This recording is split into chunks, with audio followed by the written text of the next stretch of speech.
just like with that nose, is grab the darkest part first if you need to deepen it. If you don't, then we can just start from step 2, okay?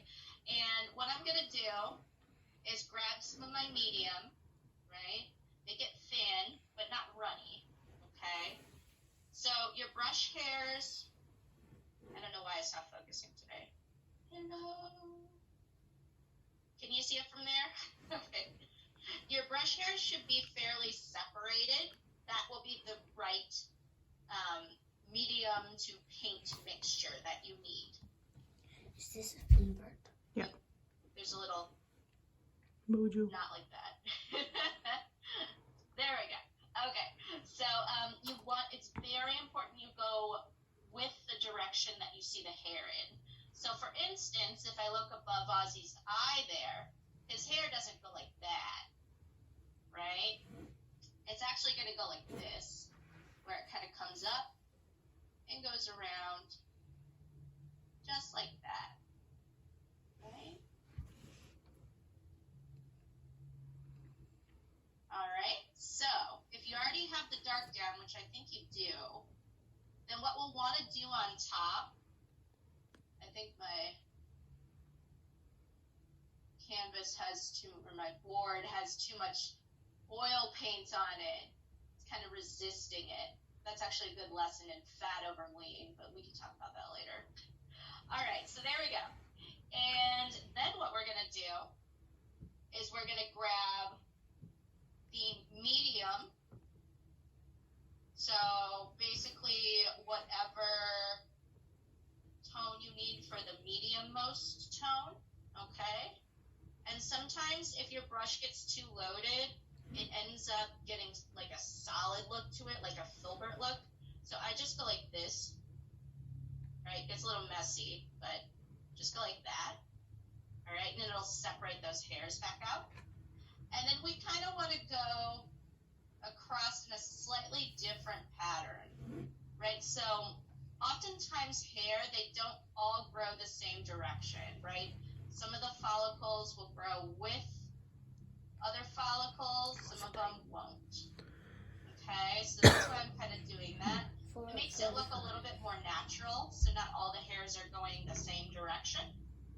And I'm going to grab a different brush because that one's definitely dirty. I have several of these. And then the next part, we're not going to use any medium since we have all of that medium on top there.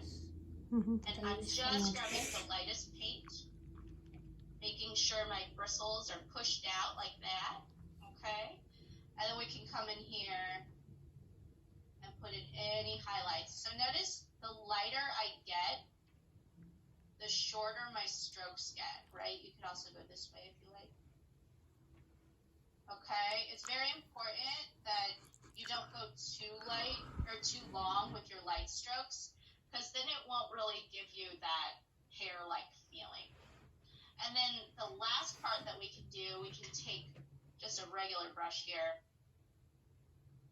and kind of, if there's like areas that don't look right, that need to be blended in a little bit. And I am barely touching the canvas, okay? It's like super, super light, like you're trying to tickle someone. All right? So that's kind of what the hair above his eye with highlight could potentially look like. All right, so one last thing, and then I'll let you go, okay? Just gonna wipe off this brush again. All right, so his ear hair is longer than his face hair, is that right? Yeah. Yeah? All right, so I'm going to grab my hog brush here. Hold on while I reach for it. All right, and, we still want to do that same sort of method where we're taking the darkest color first and putting that down, which is beneficial to you since, his hair is pretty dark. So I want you to notice this. If I go across the surface with this hog brush, and I don't have a lot of paint on my brush, and I don't have any medium on my brush, Do you see how it kind of skips around? Right? It doesn't really...